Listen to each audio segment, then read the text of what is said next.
Good afternoon. It's Thursday, the 2nd of April 2015, just after 1 o'clock. And welcome to UK Column News. I'm your host this afternoon, Brian Gerrish. With me in the studio, John Shackleton. And behind the technical desk is Nick Green. Well, a bit of a gloomy day in Plymouth. Not too chilly, but rather unpleasant drizzle keeps coming in and the wind's quite strong. We think it's roughly the same across the rest of the country. Now, today we've got an important news, as we would say it always is.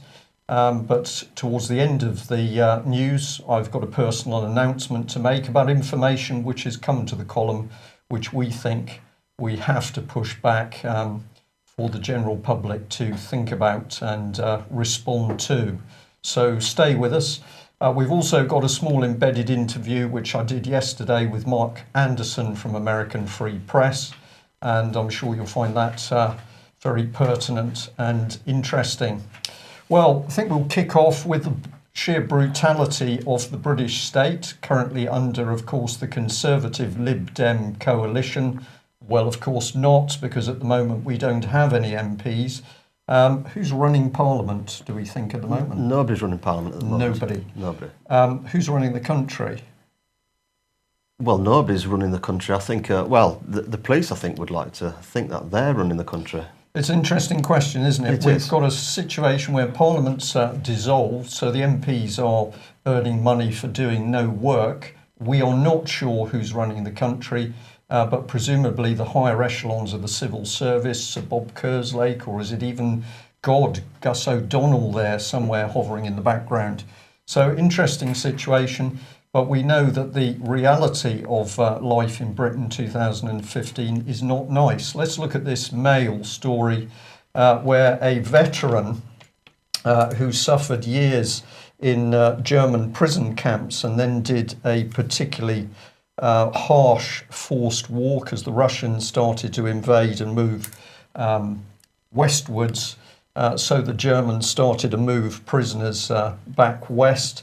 And this gentleman, Robert Clark, was one of the prisoners at that time who underwent this horrific forced march in terrible weather conditions. Now, at the age of 96, Brent Council says, well, we can't really afford to pay the money for you to have sufficient care in your house. The gentleman is blind, so he needs to actually have a live-in carer. And, of course, what have they done? Well, they've use the false claim that there is no money to deny Mr. Clark proper care with dignity. Yet, of course, we know that corrupt international banks protected by this very government are creating billions of pounds from absolutely nothing. So this is the great David Cameron Conservative, Nick Clegg Lib Dem scam. We don't have any money. Well, we do. We could reintroduce the Bradbury pound.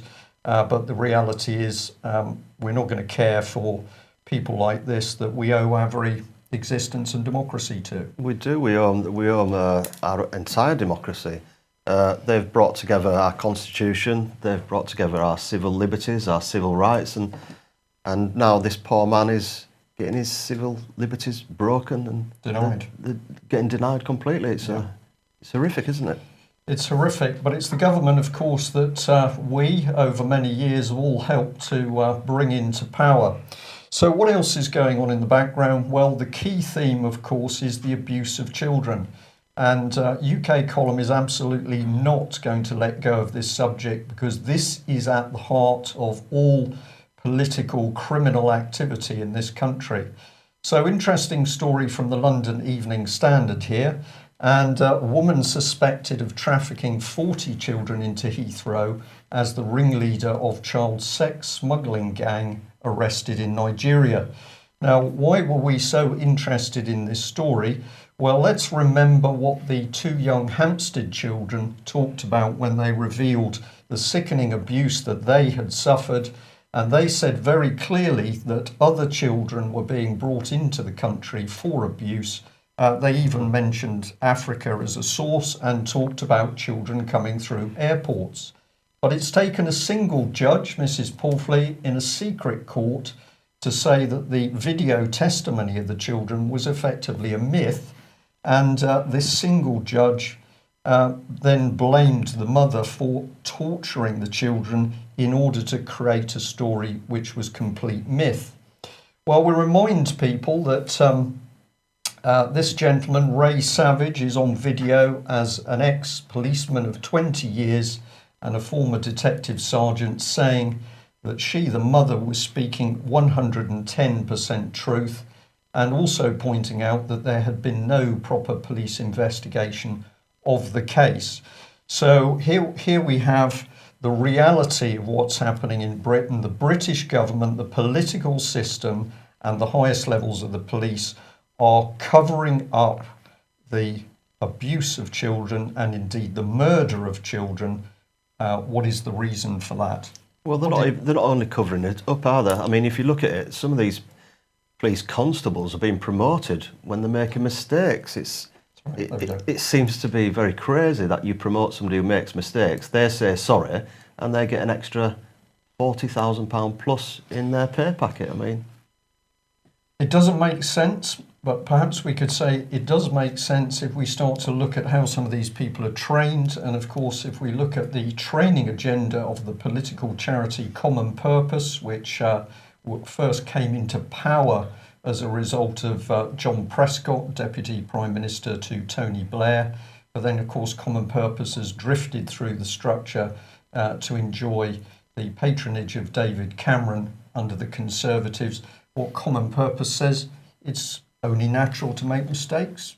We all do it. It's just part of your professional career progression. But don't you learn by mistakes, though? Because it seems that a few of these senior police officers that we're doing an investigation in currently, just trying to find out the facts, because we want to tell the truth on the news, don't we? We want the complete facts and we want to back them up, and that's what we try and do all the time on the UK column.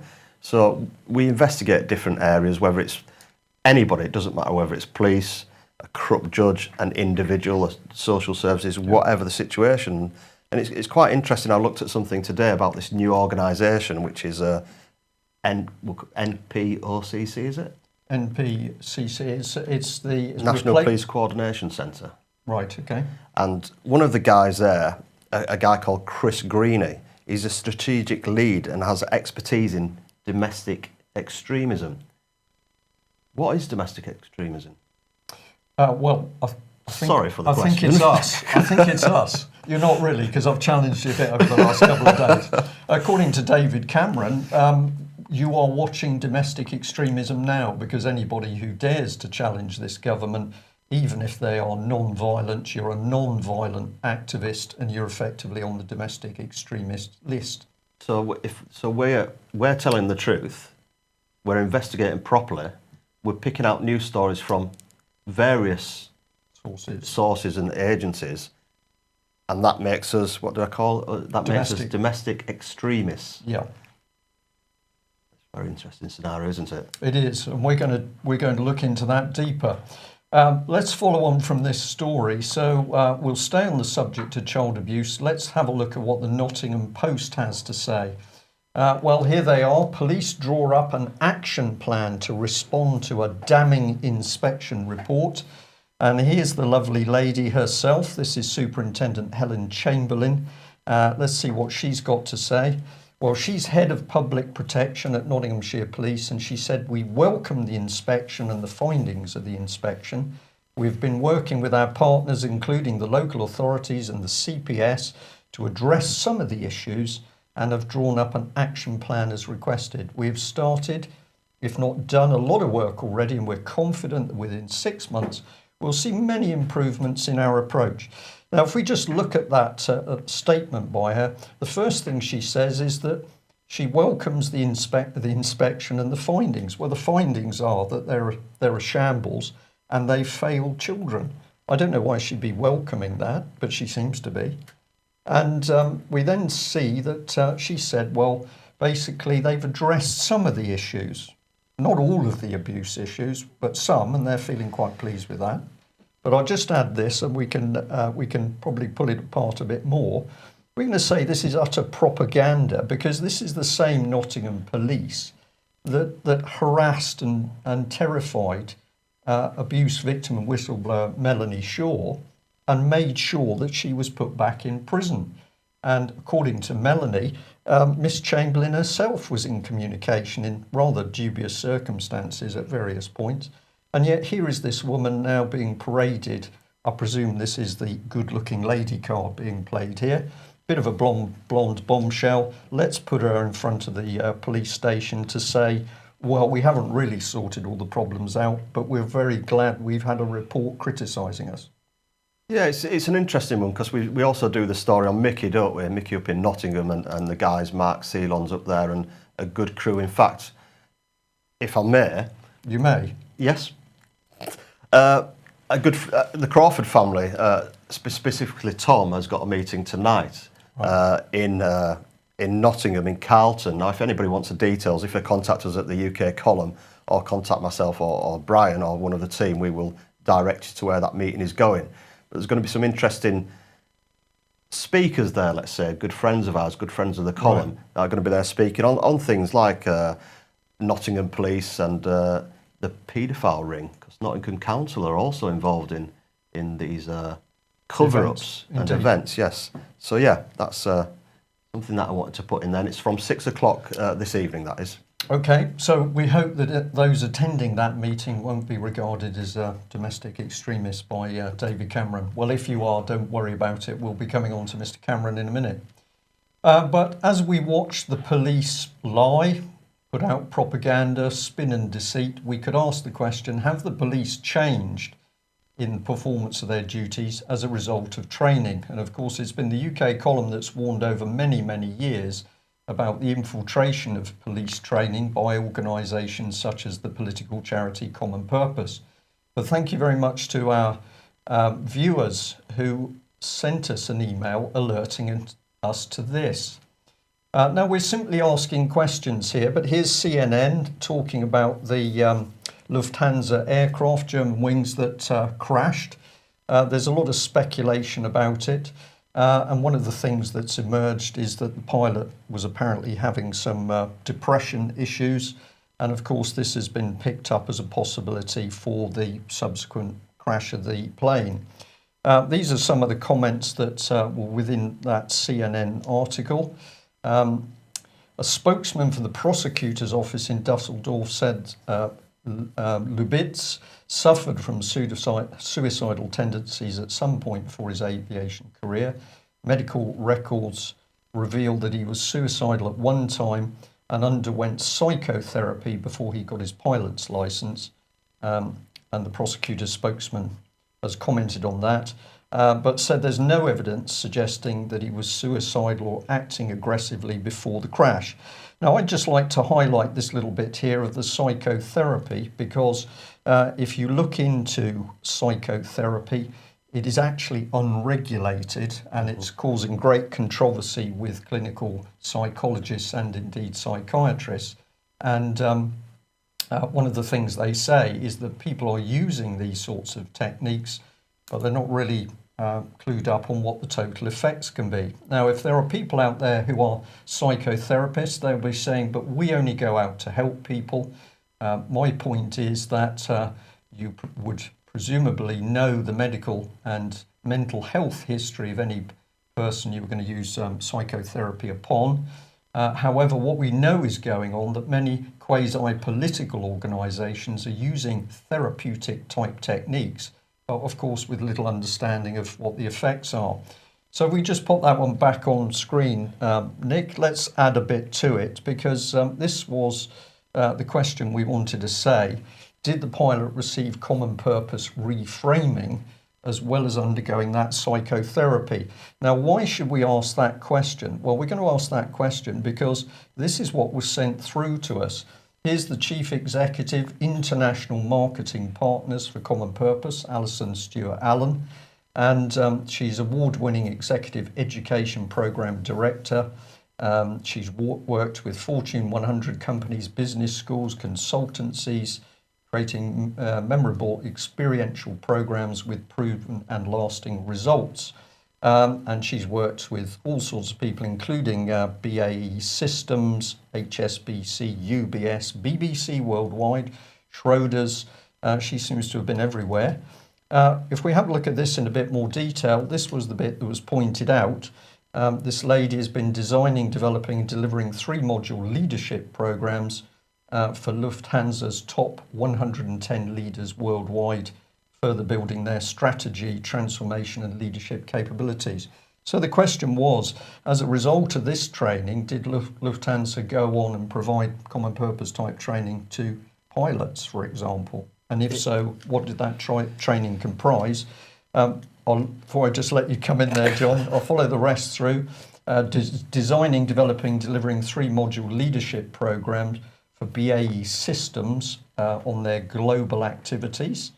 And if we just drop down one, advising a Japanese pharmaceuticals leader, Astellas, on aligning global virtual teams working to create life-changing therapies across the globe. I'm going to ask a question. Have you any idea what any of that means? Right. Sorry to do that to you live. It doesn't matter. It doesn't. Yeah. Well, we're live, aren't we? So this is a difficult thing. But one thing that some of the guys are bringing up as well is the pharmaceuticals agencies that are involved in this. And we spoke about this morning, or at least me and Nick did, about an article that I read coming in this morning at whatever time it was. And it seems to me the pharmaceutical companies are employing individuals like this. And why are they employing individuals like this? Is it finance driven, or is it change mindsets? Change mindsets and gain financially.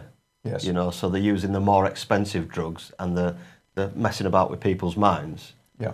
And then they're allowing them to, in fact, they're allowing some of them to take senior positions in government, and fly planes. And train other people. And train other people. And of course, we've also seen common purpose at work within the military. And when we asked the MOD and the Royal Navy in particular how it was that a political charity could be using these techniques on people's minds, you're changing their views and values, how could you justify that within a military context? The Ministry of Defence didn't want to reply. But if you'd like to learn more, simply pop in Accelerate Experience, and here's Common Purpose Customise. So this is no longer being delivered simply through Common Purpose itself. But we've got a nice comment here from Karen Klatt from Lufthansa School of Business Management. Our senior executives required an experience to broaden their horizons and make them think about their own leadership. We were delighted with the Common Purpose Programme and its outcomes. It represented good value for money and had a real impact on the leaders who participated. Now, of course, we don't know what the impact was. If we look at what Common Purpose says, it's an intense learning journey, experiencing what it takes to lead change on complex problems, cutting-edge experiential techniques. What are those experiential techniques, and what are the effects they actually have on people's minds? And we've got Lufthansa now implicated basically in not checking the background history. So their leadership hasn't improved, it's worsened, isn't it? Decreased, yeah. Decreased. Well, there we are. What sort of man would support a political charity and travel all the way to India to help promote it? Well, it has to be this gentleman, and here he is. A wonderful tweet with the caption, whenever my niece sees David Cameron, she says, he's the silly man who looks like a train, and this is the said train. So we just thought, have a look at that little picture, get a feel for who they're talking about, and it is pretty close, isn't it? We all need a little bit of humour as well, and yeah, the facial recognition is the same, isn't it? Yes, it's sort of vacant stare. Yes. Well, we're going to say well done to this young lady, and at least Britain's children can now see Prime Minister David Cameron as a silly man. But we're going to add that they're not old enough or wise enough to realise that he's not silly, but politically very dangerous. And what we've got to remember is that we've entrusted him with our nation and our lives, because that's the reality of where we are. And of course, what are we going to get at the election? A rainbow coalition is our prediction. Well, do you know that it's an interesting thing with this coalition? And I mean, I had a conversation with somebody earlier today on the phone, and they basically said, I mean, I've not been really watching the news because we've been developing the news ourselves, so I've not got time to sit in front of the TV, and I've not had that time all week. Yeah. But somebody said to me, what will Parliament actually look like with this Rainbow Coalition? I think we know what it looked like, but from what people are saying, the media in terms of BBC, ITV, Channel 4, etc. Yeah. Generally, when you're going up to an election, they say, well, they show you the House, don't they? The House of Commons, and this is what it looked like if the Lib Dems and Labour are in, or Conservatives, or the Greens, and then Yeah. you've got UKIP. And nobody's currently doing that. Why are they not doing that? I think to add the drive towards a hung parliament to ensure we get that coalition in. Yeah. And remember, of course, it was the chief executive of the political charity Common Purpose that said back in 2007 the government was working on creating a coalition, and they were selecting people on how much guile they had. Devious guile. Have they already done the deal? I think Sometimes so. that's what I think. They've done a little bit of an handshake, and a few brown envelopes are going in different people's pockets. So a coalition in Parliament means no proper debate. What it simply means is collaboration and meetings decided before the meeting takes place. Yeah. So my view, it's a dictatorship. Well, let's have a look at Cameron again, because he's going to be in there somewhere. What's he been talking about? Well, he's made pledges that he's going to help the NHS. This is as he uses his other hand to cut them to pieces. So the Nottingham Post again, David Cameron's NHS pledges criticised by Nottingham doctors and politicians. Well, in the article it said here that Peter Holden, chairman of the British Medical Association in the East Midlands, says even if we've got the cash, where's the trained workforce? If you're going from a 5-day week to a 7-day week, it doesn't take a genius to work out you need 40% more staff. They don't exist. Even if we could recruit more, it would take years to train that workforce. From start to finish, it's 12 years minimum. So what's going on? Well, of course, this is the hollow reality of David Cameron's NHS pledges. Vote Conservative. You know, it makes sense. If you want to get rid of the NHS, our view is don't mess around. Get out there and vote for David Cameron, because you know exactly what he's going to do. I'll leave it there. What are the Conservative Party? What are Conservative values? This is what people need to be asking themselves, because I don't think the Conservatives are the Conservatives anymore, are they? No. Wolf in sheep's clothing, just as New Labour took over old Labour, New Labour under Tony Blair crept in, destroyed all of the old Labour socialist values, many of those values very good values. I think exactly the same thing has happened with the Conservative Party. Yeah. He calls himself a Conservative, but he's not. No, definitely not. Well, on the subject of the NHS, what better place to go than the Health Secretary, Jeremy Hunt? So the Mirror here reporting that he's been accused of burying a £10 million report setting out NHS cuts. Well, what have we got? The study by management consultants, including KPMG, is reported to recommend closing hospital beds, cutting A&E departments in 11 regions. Notice the word region, across England. But despite paying the 10 million for the advice, NHS England is refusing to publish the findings ahead of a general election. So this is the second major report. We got a police one they don't want to on rape. We don't want to give the public this report before the elections. We're too immature to understand. We need to wait till after the election. You can't tell the public the truth. No. You can't. Is that what you're suggesting, that we tell the public the truth, that they do? MPs tell the public the truth? Well, I think they get very worried about telling the truth at the moment. But we're just going to say again, because we are running up to the election, if we put that one back, if you would, Nick, here we go. We're going to say, for the final destruction of the NHS, vote Conservative or Lib Lab Con. You can choose any of the parties. It is going to be destroyed and privatised. And if you want it to happen quickly, get out there voting. Can we trust the police? We don't think so.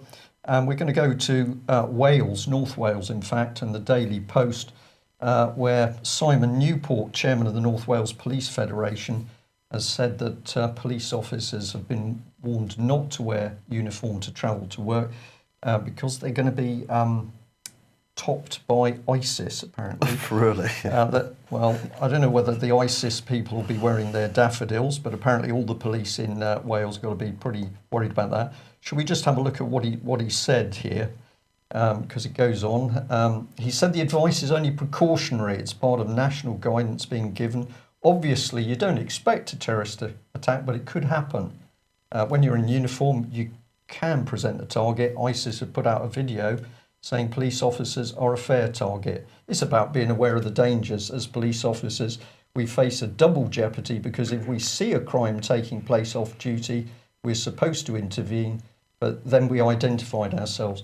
Well, I don't know why he's worried about that, because what we're learning certainly about child abuse is, of course, that many police simply don't intervene and they're turning a blind eye to it. So are they ignoring child abuse to protect themselves from ISIS? Is that? Well, yeah, it's a difficult one because people call them false flags or what have you, but there's certainly something going on. There's certainly an agenda going on. Yeah. The police force are hiring private companies to police our nation and set up groups up and down the country. We know for a fact, and obviously we're going to go into this in more detail, or you are, of events that are going to happen. Well, they're definitely going to happen in the coming weeks before the general election. Indeed. Okay. Well, I'll take this opportunity to go straight into what is an additional section to the news, because over the last few days in particular, the UK column has been receiving a large amount of information from people who are deeply concerned at what is really happening politically in the country. We've been contacted by retired police officers. Indeed, there were some of those people present at the Telford conference. We've been contacted by retired intelligence service people. We have been contacted by professionals, of course, from the NHS, from within the civil service. And the basic story that is coming out from these individuals is the same. They are saying that there is an agenda to collapse society in this country with a view to helping install a new system of government. Presumably this is based on the Rainbow Coalition, but the UK column has consistently pointed out that it was Tony Blair who was stating that it was his objective to introduce a new system of government through the third sector, the Quango non-government organisations charity sector, where people would be appointed into power, they would not be elected. So that's going back to Tony Blair's day. And we have now got more and more professionals coming forward saying that something very sinister is going on in the country. And some of the most recent reports we've had have concerned the very damaging cuts to British military, where senior military officers are now saying we simply cannot defend the country because David Cameron's coalition is destroying our wherewithal to do that. Now, it's very unusual for senior military officers to speak out. They're normally immensely loyal, but it's now got to the stage we understand that those senior officers are warning and warning again that David Cameron is undermining the ability of this nation to defend itself. Let's couple that with the fact that we now have police officers who are prepared to whistleblow to say that it is absolutely true that senior British police officers, both in the Metropolitan Police and other police forces across the country, have deliberately destroyed information relating to child abuse and child abuse inquiries. They've hidden information, they've lied, they've perjured themselves, all to protect a vicious system of child trafficking, exploitation and abuse, which is clearly well known about by not only British political circles, but also by the higher levels of the British establishment. So faced with this information, which as we say has been increasing, particularly over the last few weeks and certainly the last few days, we felt it was time to really warn the British public what is going to come, particularly if we, the public, don't do the right thing. Now, before I add to that, I would like to just go back to some of the words that I've spoken about in the past, and indeed the UK column, and I'll take you back to 2007 when we gave a talk in Plymouth. I entitled it The Hunt for Red October, which I've used before. And what is the point of this title? Well, it's this. Essentially, if we remember the Tom Clancy book, Hunt for Red October being a submarine, a very dangerous submarine. But the thing about submarines is you don't usually see them. The menace is there, but it's under the surface of the sea, which can look perfectly calm and inviting. So if we know what we're looking for, we can see that there is a beast lurking underneath.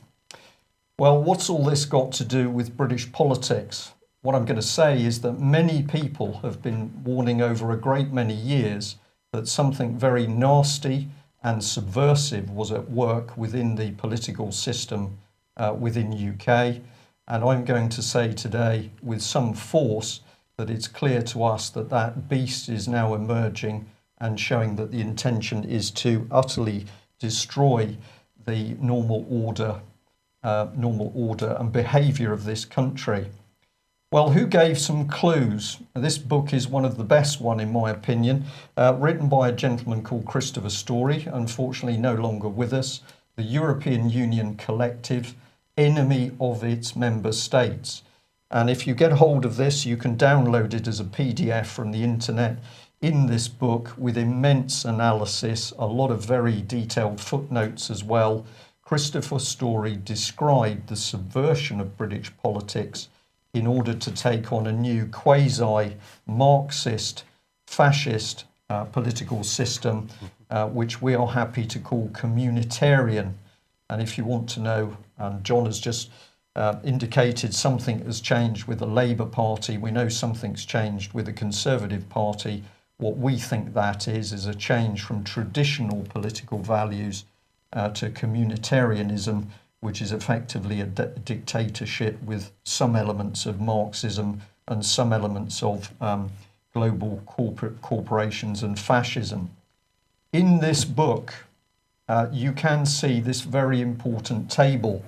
And what this table describes is what steps were to be taken in order to, first of all, demoralise Britain as a nation, and then to destabilise and finally destroy Britain as a nation.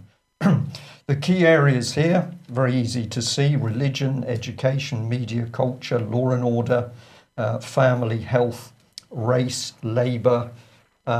Let's have a look at what they said. Well, basically, religion, for example, was going to be politicised and commercialised. It was going to put on par with entertainment. Education was going to encourage permissiveness and relativity. Media was going to monopolise people's thoughts. It was going to manipulate people and discredit. And my goodness, doesn't that simply sum up the BBC to date? And have a look at culture. We were to be swamped with false heroes and role models. And of course, at the moment, we've got that as everything from footballers to Lady Gaga and some pretty unpleasant stuff going on in the pop industry. What was that going to achieve, which is the right-hand column? Well, just messing around with those areas, the intent was to create an ignorant, uninformed and addictive mass of people who really got a death wish because they got no morality to sustain them. But look at law and order. It was going to make legislative, not moral, rights versus obligations. And they were going to get in amongst the security services and the armed forces. And that was going to be collapsed to lead to defencelessness. Foreign policy, we could only work with the permission of friends. We see Tony Blair, David Cameron doing that within the EU. And we follow it through. Once we get into the population, we're going to be taken off the land. And of course, what has the UK column in the British Constitution Group been reporting over many weeks now, that people's property is literally being stolen from under their feet through corrupt courts. And this was going to be a programme that eventually was increased until it led to destabilisation of the country. So the first part of the programme, due to last about 25-30 years, I'm going to suggest that our research and knowledge shows that we're now entering the destabilisation phase. And what are we looking at? We're looking at trouble with the economy, trouble in politics, trouble in society. And in this document from the 1970s from Thomas Schuman, it even uses the word Big Brother.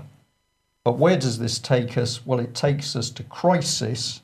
And what does that mean? It actually means violence on the streets. And if you think, well, there's no problem because it ends with normalisation being achieved, then you need to understand that normalisation under the Marxist regime means you do not have any say. You are the state. And if you disagree with the state, you go to a psychiatric unit or the Gulag. That is normalisation. Well, have a look at these comments. The Scotsman: if Britain were like Nazi Germany, the Muslim population in Britain would not be as numerous as it is today, would it, Dr. Nazim? Muslim chief says Britain police state like Nazi Germany, or in this case, the Nazi calling the non-Nazis Nazis. But Mohammed Nazim, chairman of Birmingham Central Mosque, urged Muslims to show restraint. Crumbling spires, Islam. One recent tradition of this country is for Nazim to compare the UK with Nazi Germany and to dismiss the threat of Islamic terrorism as a government plot. The Telegraph: raids in Birmingham were comparable to the Nazis' persecution of the Jews. A spokesman for Mr. Cameron said it was clear that Dr. Nazim enjoyed, what it added there was enjoyed sort of stirring up trouble. An Islamic community leader today compared the political situation in Britain with Nazi Germany. And all of these articles were attacking this gentleman who we invited to give a talk in Plymouth in 2007. And Dr. Mohammed Nazim was the chairman of Birmingham Central Mosque. And in an excellent presentation, he warned an audience which was largely professional, probably Christian, but based obviously in the Plymouth area as opposed to the Midlands. Dr. Nazim warned very clearly that something very dark and evil was starting to eat away at the political and democratic structure of Britain. And he was brave enough to stand in front of the audience in Plymouth to warn again and again that Britain was descending into a vicious police state where the police in some circumstances could be compared to Nazi Germany. Now, I'm going to say to you, John, we've talked about the police smashing their way into people's houses to take their children with social services. We've had police smashing into houses in order to take property. This is the reality of Britain in 2015, and this gentleman was warning about it. And they ignore their code of conduct. Indeed. Which is protect the public. You know, and they don't do that. We had a case yesterday, didn't we, with an individual that had a little child. She had a little child with her, and they were trying to smash her way into the house whilst the child is crying, and the mother's obviously deeply upset. And the police are assisting with such criminality. So they're creating a crime, but they believe that their oath of office and their code of conduct doesn't apply to them anymore. I don't know why that is. And again, I'll mention Melanie Shaw, because I know a few people wanted me to do that. And Melanie's situation, they acted like Nazis. The police did it in Nottingham, and they dragged her away. And these trumped up claims that she broke the laws are utter rubbish, because it's about paedophilia, and she was another whistleblower getting involved in there. So just to push it in there, on Sunday there's going to be an event in Peterborough, especially for Melanie Shaw. So if we can get that out there as well, guys, and if you can help out and support them. I believe Tom Crawford is also doing a speech up there about corruption and the system, so that's quite important. And the footage, Mark Anderson, that will be, I believe, will be 3 o'clock when we can get that out on air. Yeah, I'm told. So look forward to that, because it's a good interview. Indeed. So if we stay on this, we are remembering that a very brave man, Dr. Mohammed Nazim, was prepared to stand up in front of a largely white audience in Plymouth and warn again that Britain was sliding into a vicious police state. What happened? Britain's press and media turned on him. They accused him of all sorts of things. They ridiculed him. They laughed at him. But what that man said then, we are now experiencing now. And I'll add to what John has just said. Of course, the UK column has reported a number of individuals, mainly women, who have tried to expose paedophile rings. What has the British state done with them? It has put them in psychiatric units and forcibly medicated them, their crime standing up to try and protect children. Well, if you don't want to believe the warning from Dr. Mohammed Nazim, perhaps you might like to take the warning from this very brave gentleman, Harry Beckoff, unfortunately no longer with us. This is a picture of him on his 100th birthday. He was formerly working at Bletchley Park. He was a cipher officer and a very good one. He knows what the Nazi regime was about. And here is one of Harry's books in which Harry is warning about the creation of effectively a new dictatorship in Europe, which was going to suck Britain in. So if we just go very simply through the sorts of things these individuals and many others have been warning about, it's to do with this. It's an attack on our society. We're looking at demoralizing the nation. We're certainly looking at destroying the family, because if you weaken or destroy the family, individuals are much easier for the state to get to grips with.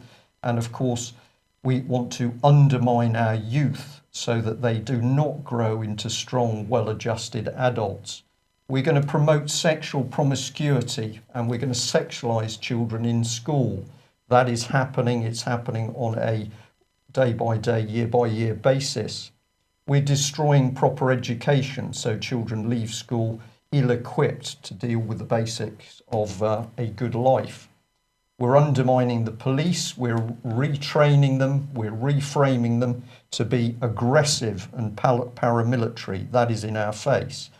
We are undermining and destroying the armed forces, we're destroying the NHS, collapsing the economy, we're undermining and collapsing the rule of law and national institutions.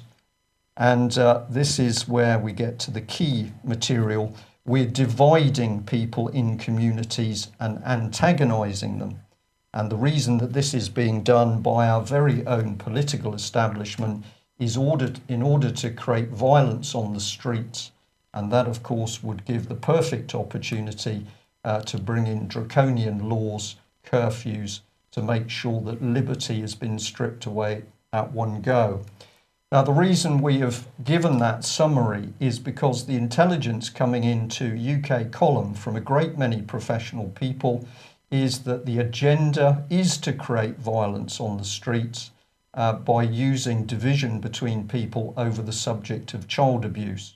And in particular, the targeted area will be relations between the wider Christian community in this country and Muslims and Asians.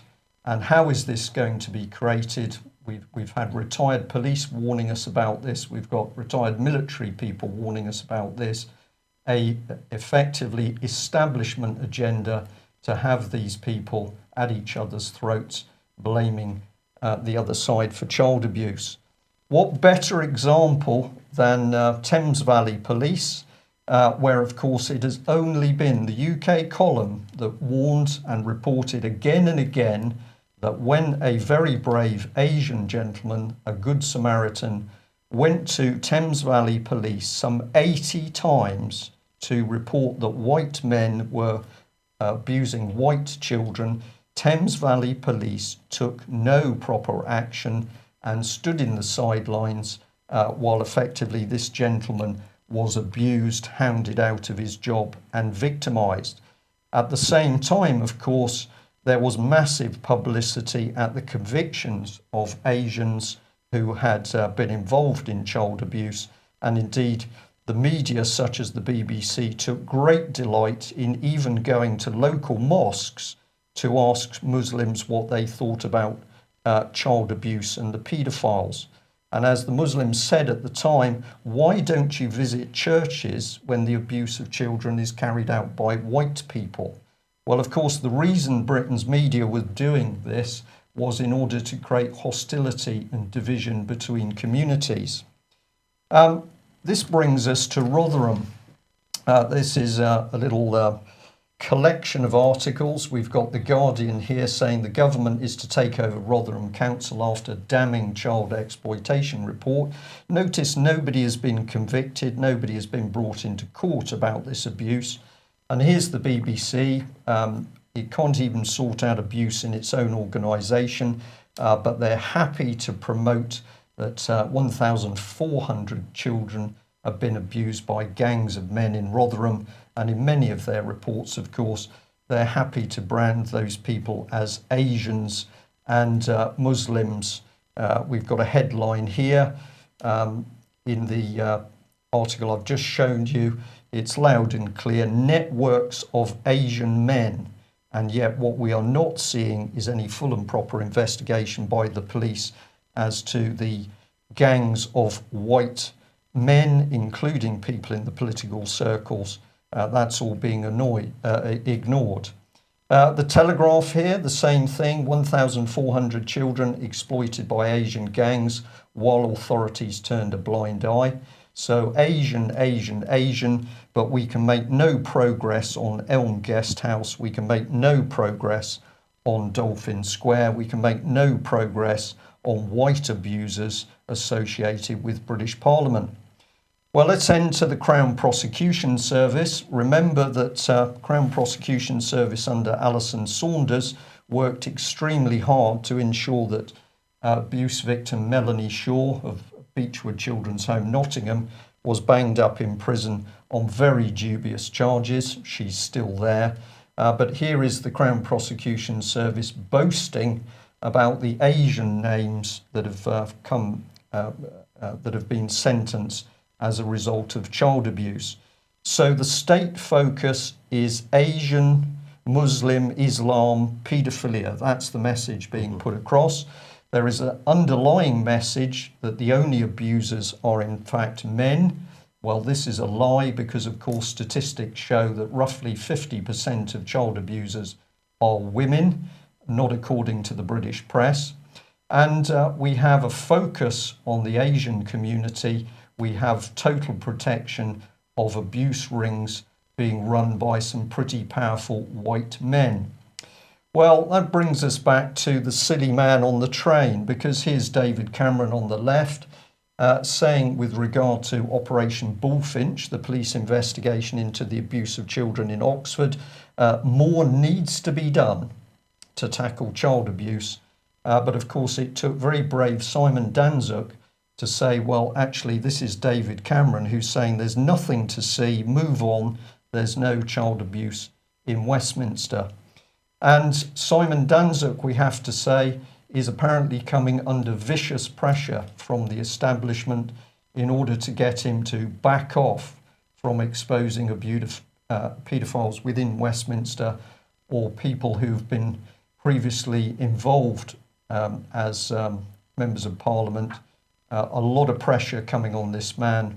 On one occasion in the early days, of course, he had the wheel nuts loosened on the wheels of his car. Deliberate attempt, I would guess, for him to suffer harm or injury. Well, David Cameron is clearly starting to run very worried at the moment, and the UK column reported that he'd been enlisting military police to help protect him. If we just pop him up on screen, Nick, if we can, thank you. There he is. Well, what's he been up to?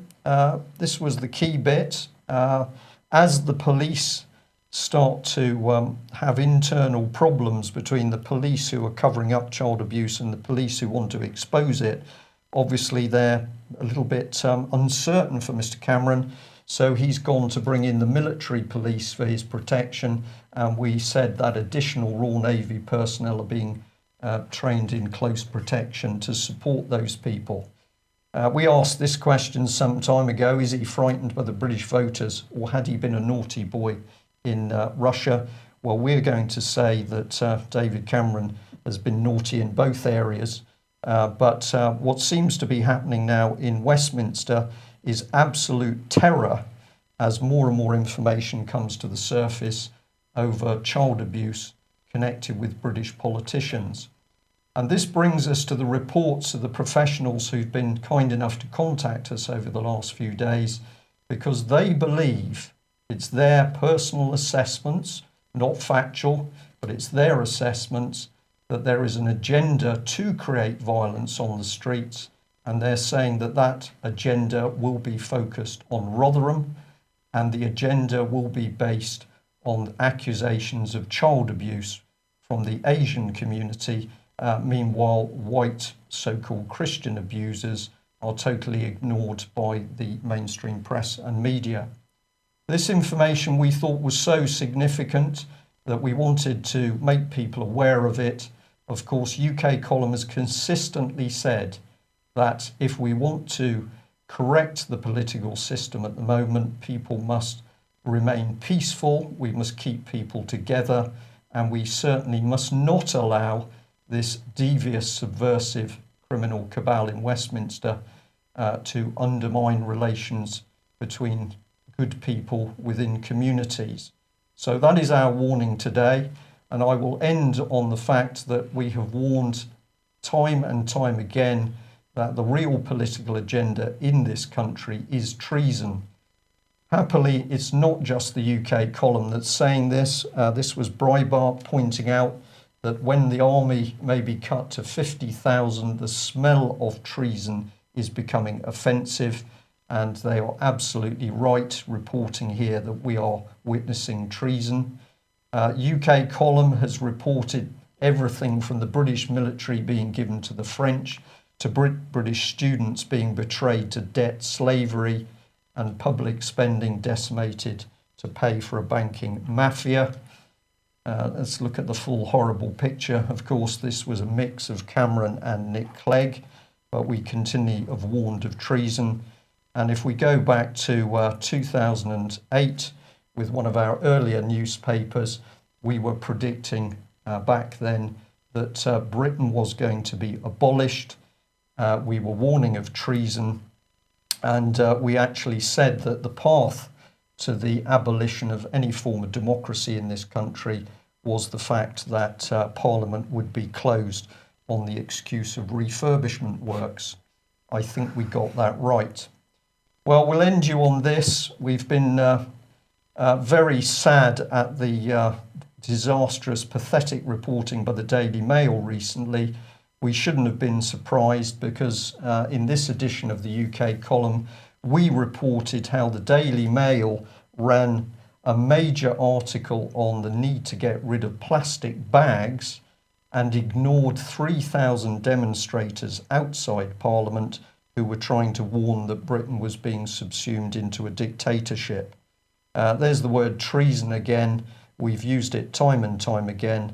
Our warning today is that from information we are receiving, there appears to be an intent by unknown people within the British government and establishment to help foment violence on the streets. We believe the target area is Rotherham. We believe the subject area is child abuse. We would like to say to people of all colours, backgrounds, religions, do not fall into this trap. It's up to all of us to work together to restore law and order, the Constitution and common law to this country. That's it from me. Thank you for joining us today. I hope you take our warning seriously. Thank you. Bye-bye.